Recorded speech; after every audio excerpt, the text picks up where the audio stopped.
Hey friends, welcome back to this Homeschooling Naturopath. If you're new here, my name's Hannah and I'm a homeschool mom to 4, as well as a fully qualified naturopath living in New Zealand. On this channel, I like to share content related to homeschooling, homemaking, motherhood, as well as some naturopathic info throughout some of my content here. Today's video, I'm going to be giving you guys our full term 4 update. This is going to be how all of our curriculum has gone this term, some life update things, curriculum that we've changed, curriculum that we've added, all of that good stuff. So if you're interested to hear about how term 4 has gone for us in our homeschool, keep watching.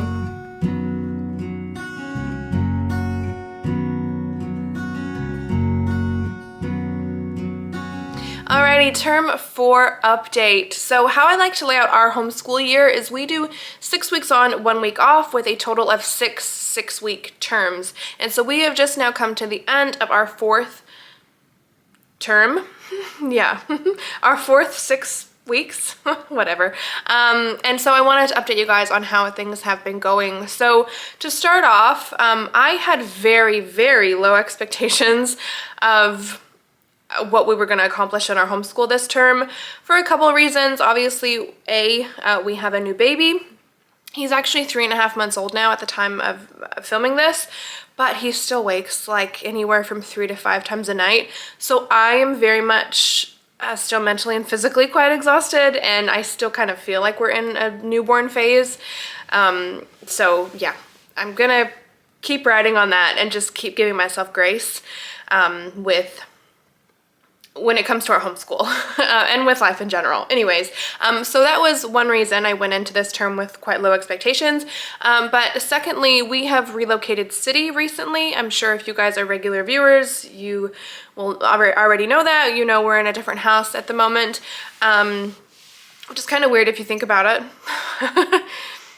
You know what the inside of my house looks like, and you know I'm in a different house. Anyways, it's all good.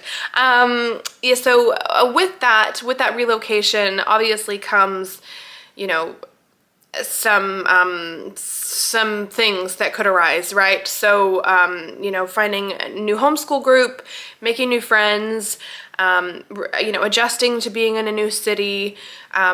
Also in this city, it's much larger, and there's a lot more homeschoolers here in the city, so that means a lot more opportunity as far as extracurriculars go. There's a lot going on for homeschoolers in this city, which is really, really cool. But obviously that does take away from, you know, the days that we're at home getting bookwork done. So with all of that in mind, I just went into this term allowing myself and my kids a lot of grace, and you know, I really went in with the bare minimum in mind. And so you know, often what happens when you set very low expectations of yourself, you end up surprising yourself, and that's what's happened this term. We actually got a lot more work done, you know, book work done, than I anticipated us to. So I'm truly pleasantly surprised. I'm so proud of how my girls have adjusted and adapted, you know, with all the changes that have been going on in life right now. I'm so impressed and proud of them for how they have handled things, and you know, for the amount of work that they've been able to consistently get done in our homeschool. Yeah, it really is truly impressive. So I'm gonna get in now to our group subjects, how they have gone, and then I'll talk about each of my individual daughters' independent work and how all of that's been going and things we've changed and all of that. So as our main group subject, if you're not new around here, you know that we always have a gather round homeschool unit going. At the start of this year, I picked us out 6 units that we would do for each of our 6 terms, and for term 4 we did Unsolved Mysteries from Gather Around Homeschool. Now this unit, I want to start off with all the positive things. Not that there's, you know, negative things to say about it, but some really big positives was that, first of all, this is a very, very cool and unique unit. I have not seen anything else like this on the homeschool market. Something like this that is from a biblical perspective, a Christian worldview, I've not seen anything remotely like this on the market. And I think Gather Round really managed to fit a lot into this. I'm truly impressed with the amount that is in here. Honestly, they have done some deep dives on some really interesting topics, and it really is impressive how much they managed to fit in here. With this unit, we had some very interesting conversations. We did a deep dive into quite a few different topics that I would honestly have never thought to even talk to my kids about, you know, let alone do a full hour lesson on. So I'm really thankful that we ended up doing this unit, and especially that we ended up doing it when we did. How I did this, and I'm also going to give a disclaimer, we did not do all 20 lessons. We went through and just picked out the lessons that we were interested in, and when we had time to sit down and get our gather round unit done, I would just read out the different lessons that we hadn't done yet, and my girls would choose which one they were most interested in that day. And so I really liked the fact that with this type of unit, we had a lot of flexibility, and you know, we didn't have to do it lesson by lesson. We could just pick which one we wanted to do, and it didn't, you know, throw us off or anything like that. And as I said, we had some really, really interesting conversations, and I actually learned a lot. I mean, as did my kids. And I talk about this all the time when it comes to our gather round units. When I am learning is when my kids are learning the most. You know, when they can see the awe and excitement in my face when I learn a new fact from one of these gather round books, you know, they then think that's really awesome, and then they just retain it naturally when they see mom learning. Yeah, there was a lot of that going on throughout this unit. However, with all of that being said, because of the amount that Gather Round put into this unit, it can come off slightly confusing. For example, one of the lessons we did, it was Lost Graves, lesson 17. And it goes over 3 different historical people. Let me find it. Okay, so that lesson touches on Cleopatra, Adolf Hitler, as well as Genghis Khan. And of course, you do not have to do all 3 of those people in one lesson. And in fact, Gather Round has this color coordinated so that you only do Cleopatra for the younger years. You could carry on to Adolf Hitler for your middle schoolers, and then carry on to Genghis Khan for your high schoolers. However, my girls of course wanted to do all 3 of them because they can see them there in the book, right? And of course they wanted to cover all 3 of them. So that's what we did when we did this lesson. And it just kind of seemed very all over the place. Like we were, you know, I printed out a coloring in of Cleopatra for my girls to do when we started the lesson because Cleopatra came first.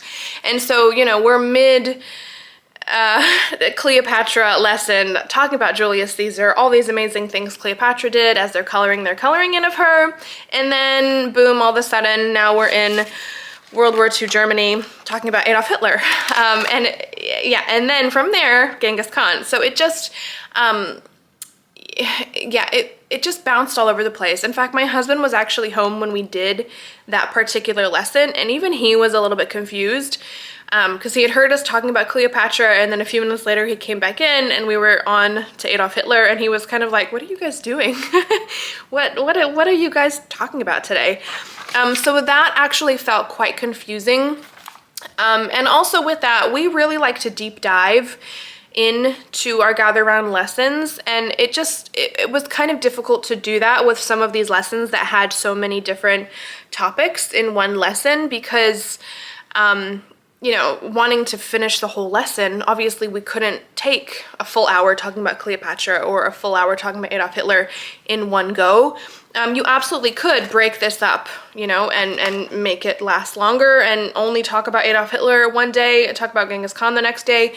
But, you know, with timing in mind and with wanting to finish this in one term, that would have been quite difficult. So that's really the only kind of negative thing I have to say is that, it's, I don't know, is that negative? It's like I'm impressed with how much they managed to fit in, but at the same time, I feel like it was too much. I don't know, but I do really feel like this is the type of unit study that you really need to make sure to cater it to yourself and your family and to time it that way, if that makes any sense. I feel like this isn't the type of unit you want to just do by the book. Am I explaining this right? I don't know. For us, it was really great that I allowed ourselves the freedom to kind of jump around and to to do things as we wanted to, if that makes sense. So yeah, perhaps a better way to work through this type of unit would just be to pick one of the topics. You know, for example, with that same lesson, when there's 3 different big topics, maybe just choose one for that day. I don't know. Yeah, again, yeah, a little bit of mixed feelings with this unit. Another lesson that we did that was slightly confusing was, what was it? Mysterious creatures, which was really cool. But again, it had 3 different big topics. It talked about dragons, it talked about the Loch Ness Monster, and it talked about Bigfoot. And those are just such different things, such different times, such different places. And so again, just jumping around was a little bit confusing for myself and my girls. And then another negative, which one of my daughters saw as negative, I don't know if I do, but she expressed that she didn't like that these mysteries were still unsolved. And it's funny because with our Gather Round units, you know, we're used to them giving us all the information. You know, it's like Gather Round will introduce a question, and then of course it will answer it for you and you'll learn the answer to that question. However, obviously with this unit, it's unsolved mysteries. And one of my daughters in particular had a bit of an issue with that. She was kind of like, well, why didn't Gather Round figure it out for us? Like, why doesn't Gather Round know what happened to the Ark of Covenants? Yeah, so she had an issue with the fact that these were still unsolved. However, of course, that adds to the fun of it. And in the student books, every single lesson, there is a writing prompt for the language arts portion of the unit. You get to finish the story yourself. So with every lesson we did, my girls had the opportunity to write their own theory and to finish the story with what they think happened. There were units that only talked about one thing. For example, lesson 18, A Peculiar Passenger, we learned all about D.B. Cooper, and the whole lesson was solely based on him, so that was really cool being able to deep dive into that. You know, and then obviously discussing all the different theories, like where did he go? Is he still alive? Where is the money? Can someone find the money? All of that type of thing. So that was really neat. Also, what else? Oh, we did a deep dive in lesson 8, an enigmatic escape. That was all about Alcatraz, and that was super interesting. My girls really enjoyed that, but again, that was just because there was the one topic in that lesson. So yeah, anyways, overall, I think this truly is a really wonderful unit, and I'm genuinely impressed with the amount that Gather Round was able to fit into this. However, at the same time, it almost felt like too much, and I do feel like you really do need to pick and choose and cater this to your own family as you need to, and don't expect to do every single thing every single time you sit down to do it, because I do feel like that would be too much. But again, Gather Round knows that, and they have recommended what things you should cover for what age group. So now how we do Gather Round is sorry, now I'm kind of going off, but how we do it is we do it as our main science and history. So we don't necessarily do all of the other stuff in the student books.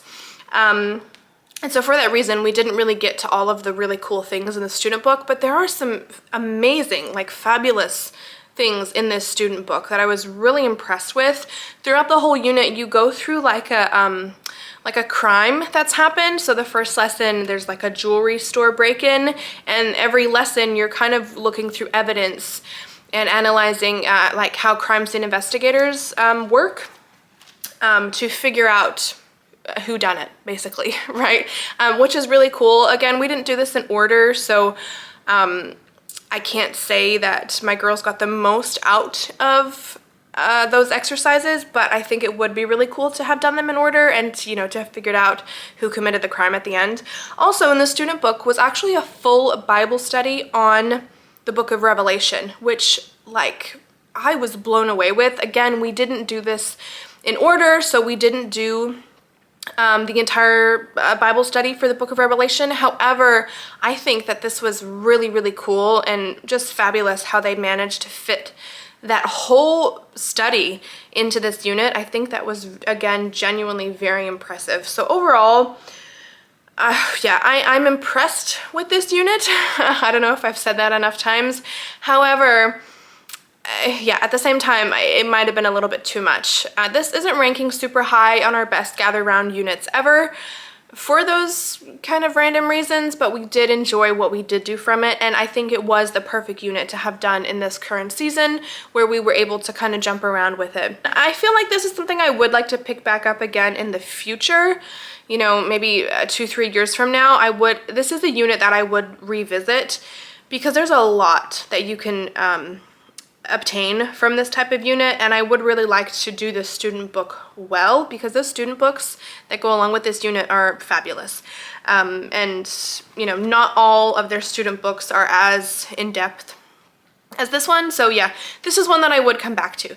Anyways, I'll leave it at that. That's my little review of Unsolved Mysteries from Gather Round.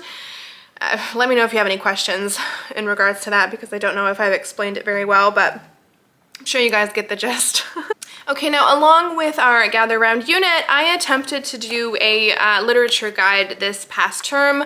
I attempted to read The Long Winter by Laura Ingalls Wilder, and I got this beautiful novel study from I think it's Treehouse Schoolhouse?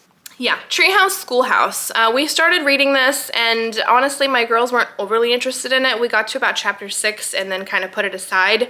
I did obviously get this unit study to go along with it, but we did not do this justice whatsoever. These book studies from Treehouse Schoolhouse are fabulous. They have so much in them, and honestly I feel like to really do this unit justice, we would have to do this without doing a Gather Round unit at the same time, because there's so much in here. This has your history, there's science, there's art, there's some social studies involved in these units. Yeah, really, I feel like to have done this well, we would have had to do it without a Gather Round unit going at the same time. I really, I'm gonna keep trying with book studies because I feel like in the past, maybe not last year, but the year before that, our homeschool was like amazing when it came to book and novel studies. I was reading so much, we were doing so many read-alouds and doing so many fun book studies alongside of them, and I really want to get back to that because that was so much fun, and it's things that my girls still remember. So yeah, I'm trying to figure out how we can like go back to that, and honestly I think to do a novel study well, we can't have a Gather Round unit going at the same time. So yeah, I don't know. I have a little bit of leeway planned over the next few months. Obviously now being in September, coming up to the holidays, I have allowed for a little bit of leeway when it comes to our Gather Round units.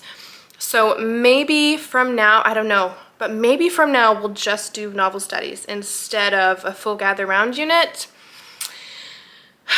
But I'm not sure. I'm not sure. I don't know. I can't promise anything. I have up next for Gather Round, I have creepy crawlers. It's springtime now here in New Zealand, so I felt like creepy crawlers or creepy crawlies? I felt like that would be a good unit to go into for our springtime. But again, I'd like to do a novel study. The next novel study, we've actually already started this, is Caddy Woodlawn.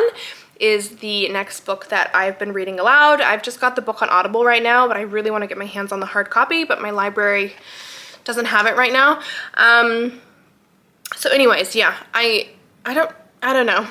I'll update you guys next term and see how this went. I really want to do this unit justice because it's amazing and there's so much in it. So yeah, I'm still deciding what to do with that. But anyway, yeah, this past term we attempted The Long Winter and it didn't go the best. And anyway, that's that, you guys. You know, we're all just out here trying to do our best. All right, I'm going to move on now to my oldest daughter's independent subjects. These are the things that she does all on her own. My oldest daughter is currently 11, but she'll be 12 in October. So crazy. Anyway, so starting off with math. Now, she started this homeschool year using the Good and Beautiful Math 5. However, when baby arrived in May, she found it, and I shared in my term 3 update, she was finding it quite difficult to stay on task when her sisters were doing what she deemed easier math than her. So she yeah, she wasn't enjoying the Good and the Beautiful Math 5 in term 3. And so moving into term 4, yeah, or about halfway through term 3, perhaps, I got her the free trial of teaching textbooks, and she tested into the teaching textbooks Math 7, and I talked a lot about that in my term 3 update, so I won't carry on talking about it. But she did the whole free trial. I believe it's 15 lessons, and she completed all of those lessons, and then she was really interested in moving into the pre-algebra. So in teaching textbooks, it goes Math 7 and then straight into pre-algebra, and she wanted to see how she went with the free trial of that one, so I let her go. I was like, yeah, sure, you know, have a go. I presume it will be too difficult for you, but have a try. And she got to about lesson 8, and she was actually doing really well with that pre-algebra and really impressing herself. But around lesson 8, it got a little bit too hard, as you can imagine. She's, like I said, she's about to be 12. Pre-algebra is pretty advanced math for a 12-year-old, I'm assuming. I mean, the stuff she's doing, I can't even really do, so I don't know what that says about my public school education. But anyways, from there, she just found a love of math again. And math has always actually been her strongest subject, so I was quite surprised when she didn't want to do her The Good and the Beautiful Math 5 a few months ago. But anyways, with all that being said, I didn't bring her The Good and the Beautiful Math 5 book here to this city. I left it back at our other house, which is a 5-hour drive away, so I'm not going back to get it. But what I did find secondhand on Facebook Marketplace was The Good and the Beautiful Math 6. And I asked her, we had a talk about it, and I was like, do you want me to grab that, and we'll just see how you go with that? And so that's what we've done, and you guys, she is flying through this. I don't know,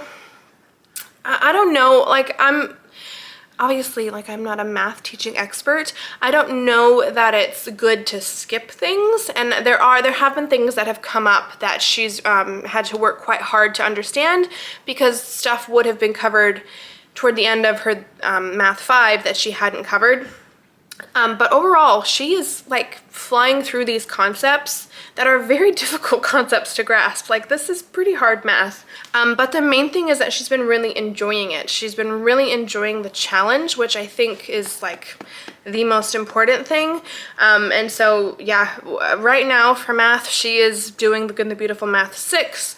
And she's actually watching the videos. That's another thing that she didn't really like doing in the past, was she doesn't enjoy the videos, and she hasn't enjoyed them ever, but she's actually been watching them when it comes to this. And I think it's just, again, it's that joy and that personal, how do I word this? You know, she's striving to impress herself. She's looking to see how much she can do for herself, that personal growth and that personal challenge. I think that's what she's been really enjoying. So yeah, anyways, that was a long spiel about that. But yeah, for math this term, she has been working on quite a few different things, but right now she is doing The Good and the Beautiful Math 6 and is carrying on with this for the time being. And I will certainly, and I've offered already to buy teaching textbooks Math 7 for her to continue. So yeah, we'll see how we go, whether or not she continues doing this solidly or goes back to teaching textbooks. We'll see. But anyway, that's how math has been going for her this past term. Okay, and for language arts, she started off the year doing The Good and the Beautiful Language Arts Level 6, and she has carried on doing this. I'm happy to report. She's actually almost finished with this now. Yeah, she's well on her way to complete this very soon. I think how I have everything laid out, she should actually be finished with this by the end of term 5 for us. So that would mean that term 6, we just get to focus on Christmas stuff. So fingers crossed that happens. I'm sure she's well on her way to finishing this. Yeah, she's just been carrying on with this. I don't really have too much to report on it. I wouldn't say that she enjoys it as such, but she gets the work done and she's learning and progressing in her language arts and in her grammar and all of that. So yeah, that's been going okay, and you know, we're on track to finish it, so that's exciting. I actually have already bought the level 7 as well, which we have not at this house, at our other house. Yeah, so she knows that, and she's looking forward to finishing this so that she can move on to that one. I don't know that I'll look to move her on to that one this year, but she's quite a determined young woman, and she likes breezing through things. So anyway, that is what we've done with language arts this term. I also grabbed her secondhand this creative writing notebook, the number 2 from The Good and the Beautiful. I saw this on a Facebook group and I grabbed it. So she's been working through that and she's actually been really enjoying it. Yeah, this is really cool. I really like how this is laid out, and I would like to get other ones for my younger daughters as well, if I can find them secondhand. Shipping is crazy from the United States for the Good and Beautiful products. I have done videos in the past, and it was 2023. I actually flew to the United States to get our homeschool curriculum from the Good and the Beautiful, because not even kidding, it cost me less money to fly to the United States to pick up our curriculum myself than it did for me to have the stuff shipped here to New Zealand. No kidding. That was because I had flight credit, and I have family. Obviously, I'm American. I have family in Southern California, so I was able to stay with them. But yeah, it literally cost me less money to fly there and get our stuff than it did for me to have our stuff shipped here. So anyways, if I could find the other things secondhand, then I would get them too. But yeah, you know, you just have to make do with what you can. Okay, moving on now to my second daughter. She just turned 10 years old. She turned 10 in June. So that kind of gives you an idea of where she should be at, I guess. I don't know. I don't actually remember what grade levels or anything they're supposed to be in, but I feel like giving the age is a good indicator anyway of where they're at. So for math, my second daughter has been doing teaching textbooks Math 5 since the beginning of the year, and honestly, at this point, she is flying through it as well. You know, we had some kinks to iron out throughout the year, but at this point, she has just been grasping things very, very quickly. I have had to sit down and like give her one-on-one lessons a couple of times, and we've actually done a couple of lessons from The Good and the Beautiful Math 4, which went along perfectly with some of the lessons she was struggling with in the teaching textbooks Math 5. For example, long division was something that was a little bit tricky for her to get her head around when it came to how teaching textbooks was teaching it.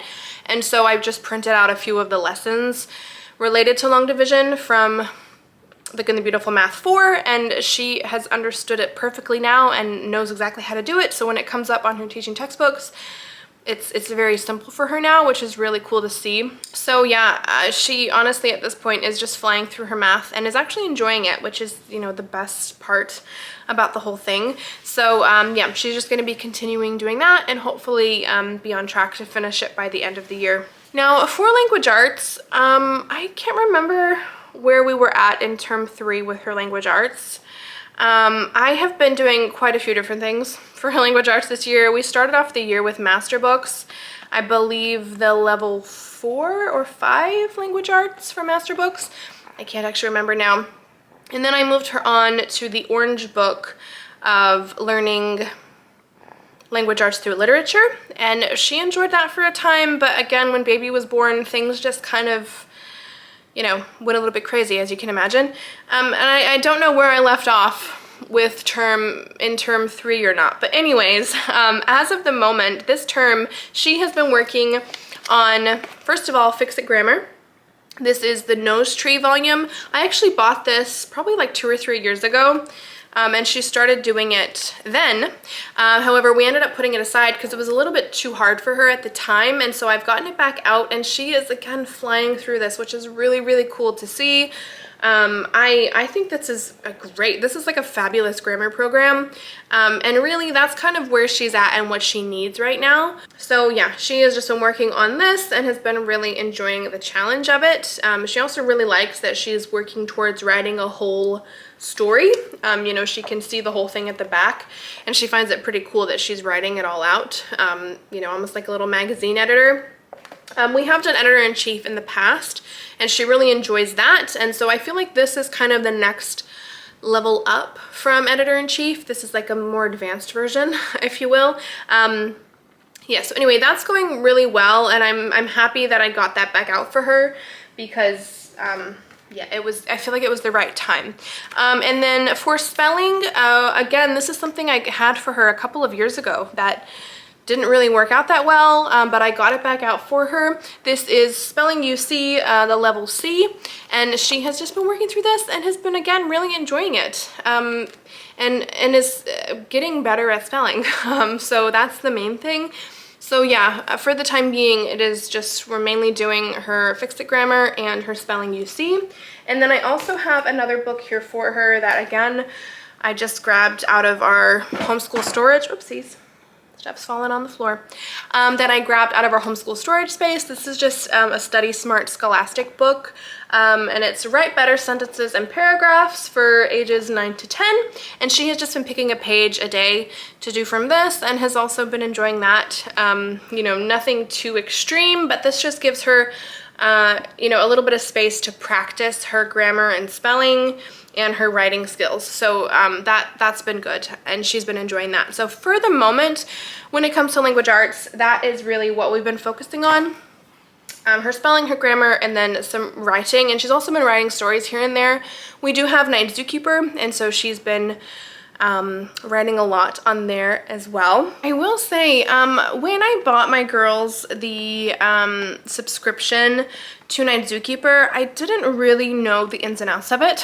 I didn't. So one thing that I've been finding a little bit distracting is that my daughters can go and interact with other Night Zookeepers, and they can go and comment on other people's writing, you know, which is fine. Obviously it's all safe, you know, they're all code names and stuff like that, but I'm finding that my daughter is getting quite distracted with that.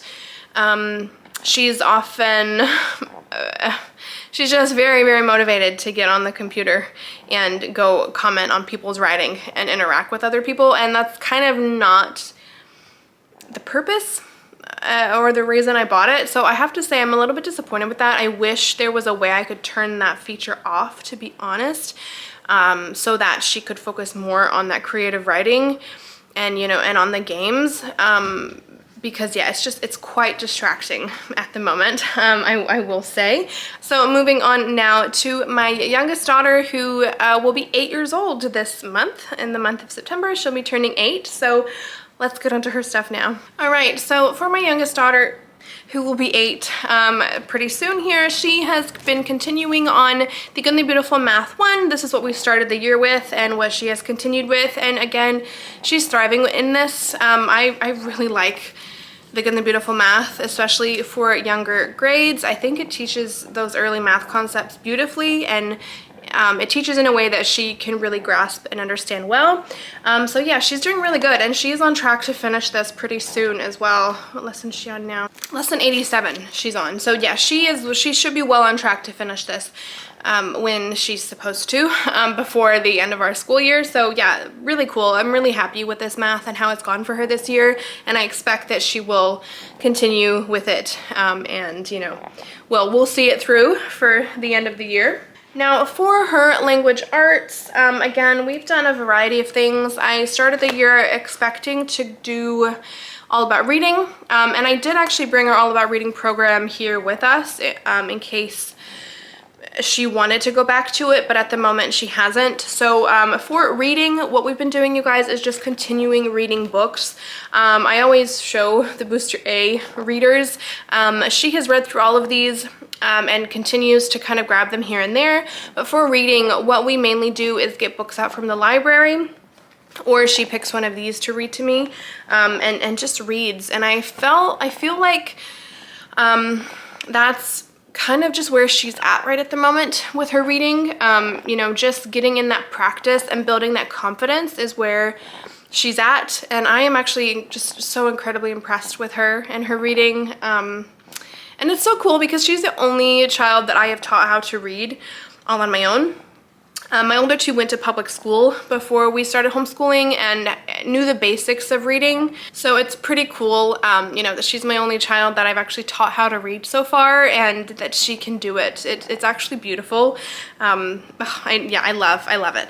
Anyway, so that's where she's at. We're just doing a lot of reading. She just picks books that she's interested in and reads them to me, and that's been going really well. So I'm not really interested in pushing her beyond her limits right now, or, you know, trying to introduce too much. I mean, she's you know, like she's 7 years old right now. So yeah, I don't want to push her into something she's not ready for. So anyway, there's that. And she's also been continuing on with Big First Grade from School Zone. This is just a book that I picked up from Kmart here in New Zealand, and she's been going really, really good with this. She's actually just about finished the language arts pages. The half of this book is language arts related, and the other half of it is math, which we don't do because obviously she has her The Good and the Beautiful math.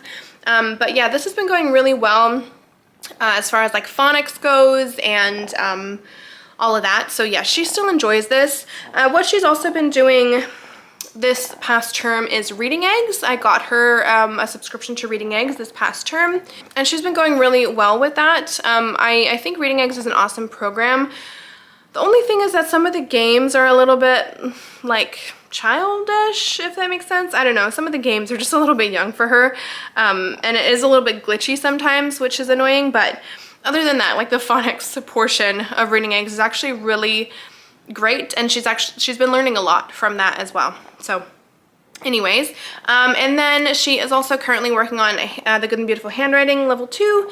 She just does about, I don't know, 2 or 3 pages of this a week, and that's been going really well. I don't know, oh, she's about halfway, so she probably is on track to finish this by the end of the school year before moving on to Level 3. I think, correct me if I'm wrong, but I'm pretty sure the Level 3 they start cursive actually, so I don't know if I'll move her on to the Level 3 just yet.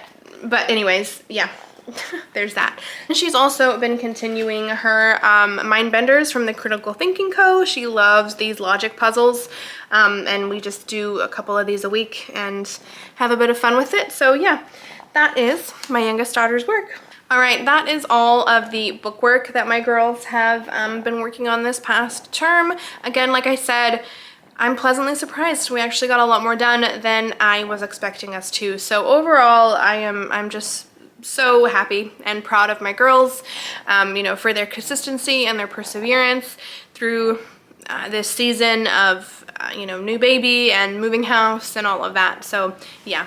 All right, so I will leave it at that, my friends. Thank you guys so much for watching today's Term 4 update. I will be back for you sometime in the next 6 weeks or so to update on how Term 5 goes. But anyways, in the meantime, I hope you're taking very good care of yourself. You deserve it.